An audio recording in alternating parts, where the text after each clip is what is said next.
Hello guys, good afternoon.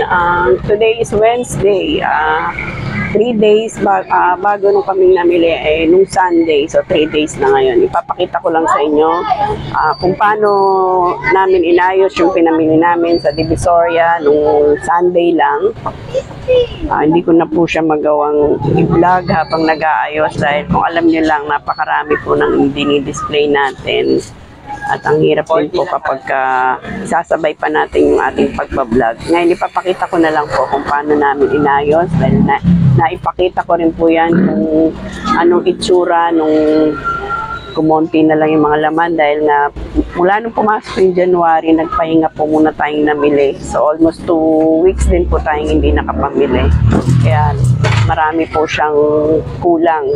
So lahat ng items marami. Sa school supplies, sa toys, sa accessories, sa candies, at saka sa mga paper bag, eco bag, mga party needs. Yan po yung mga pinamili natin, mga nail polish, mga pangkulay. Arte talaga ng tindera ko, gustong magpasikat. Ayan na guys yung pagkakaayos niyan. Marami na naman po siyang laman. Ayan yung mga clay. Nung hindi pa tayo namili, mga ilang piraso na lang yan. Ngayon puno na siya ulit. Yan ang mga pinamili natin. Clay, popsicle stick, folder, illustration board. Ito yung mga illustration board. 1/8, 1/4. Mga plastic envelope. Brown envelope, tsaka itong mga poster paint. Mabili kasi ang poster paint, kaya ayan, madami tayong binili. Mga stapler, mga ball pen, sign pens. Yan yung mga stocks natin. Yan, puno na naman yung ating mga lagayan ng ball pen. Ito yung aming Kuromi ball pens. Puno na naman. Maganda kasi tignan pagkapuno yan. Natataranta yung mga puni-pili dyan. Ayan ang mga pentel pen, pang highlights. Yan, mga gunting. Naubos din yung gunting ko. Walang natira. Ngayon, marami na naman siya. Mga padlock.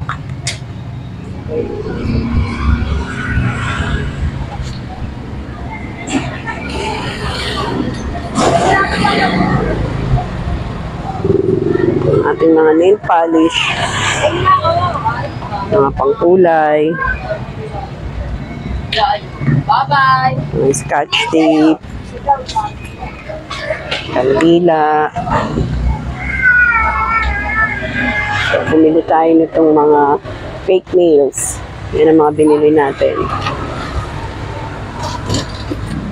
Mga nail cutter, naubos din yung nail cutter natin. Yan, marami na naman siya ngayon. Mga eyeliner, yan, bili natin yan. Mga makeup.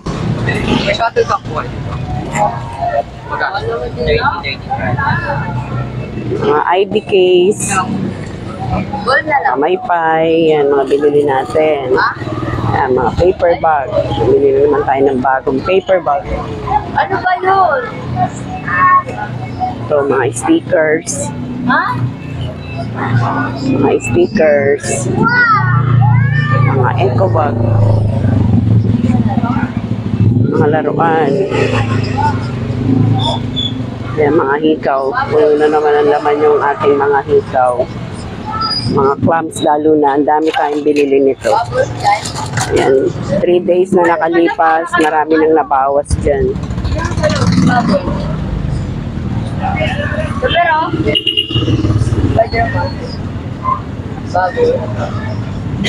Mga headbands, namili tayo, ponytail, wallets, Sanrio, and mga bagong stickers natin ng Kuromi. Yan yung mga bago.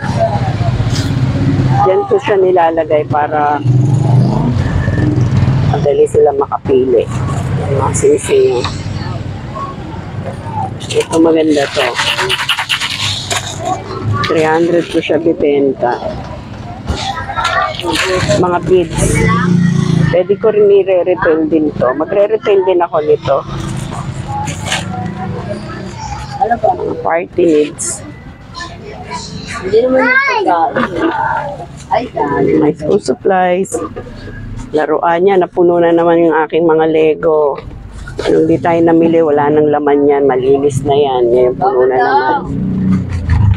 Ano na lang, magkano ba yan? May mga nabili na rin dyan. Yan, napuno na naman yung ating mga laruan. No, wala mo yan. Magkano yung ganyan?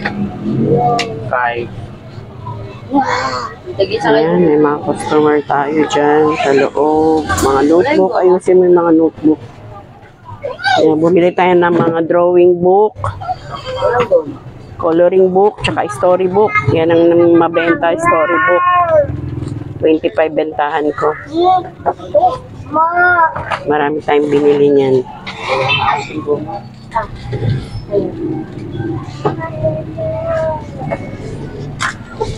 Tara na.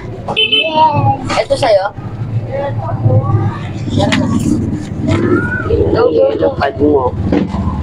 Yung ating mga candies. Yan mga slime. Puno na naman. Ang dami nang nabenta dyan. Magkano kayo ba? Magkano yung ano nyo long? Ha? Hindi, isang rim. Isang rim. Oo.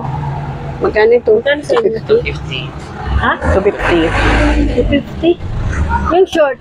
To 40. Yan ang ating cabinets. Puno na naman ang laman.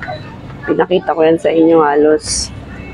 Ilan na lang yung nakalagay dyan. Ngayon, puno na naman yan. Marami na rin nabawas dyan.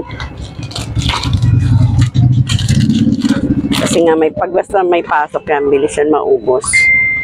Kasi kapag labasan ng mga estudyante at kapag pasukan, ayan, dinadagsa tayo.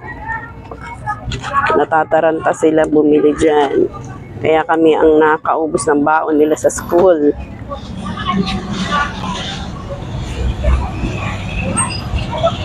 Ito yung mga bago natin design.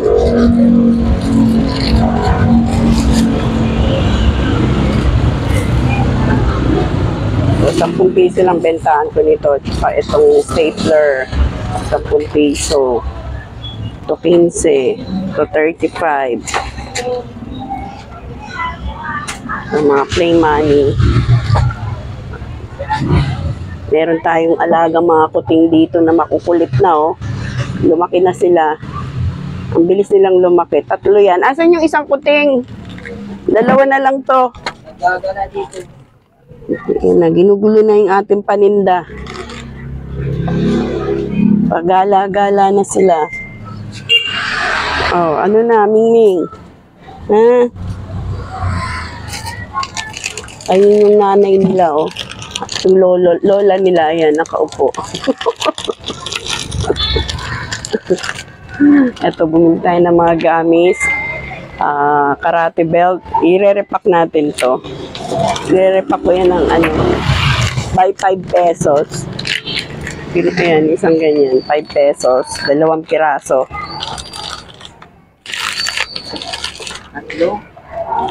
3 ba?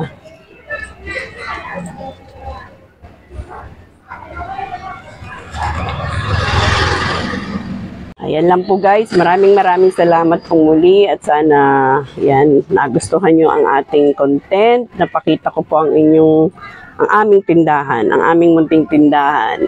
Sana yung mga patuloy na nanonood dyan, mag-comments lang po kayo kung ano po ang gusto nyo gawin nating topic at kung ano po ang masasabi nyo dito sa aming content na about business. Pagpatuloy nyo lang po yung mga nagsasabi na gusto na nilang mag-umpisa magnegosyo pero natatakot. Huwag po kayong matakot kasi ang negosyo daw ay sugal. Kung matatakot po kayo, wala pong mangyayari. Try nyo po. At tulad namin, nasa 30 years na rin kami nagtitinda mula nung tayo ay mag-asawa. Pagtitinda na po talaga yung ating naging passion. Hindi po tayo namasukan, hindi tayo nagtrabaho. Tindahan lang po talaga. At siguro dito na tayo tatanda sa pagtitinda. Kasi Maganda rin po tong libangan. Hindi kayo na iinip sa buhay, magugulat na lang kayo, anong petsa na, ang bilis ng oras, ang bilis ng panahon.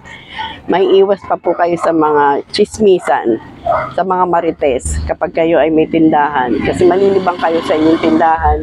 Dito nyo lang ibuhos yung inyong oras, hindi yun sa pakikipag chismisan sa labas sa mga kapitbahay para walang away, walang gulo. Magtinda na lang kayo. And guys, bye-bye! Thanks for watching and please don't forget to like, share, and subscribe. I love you!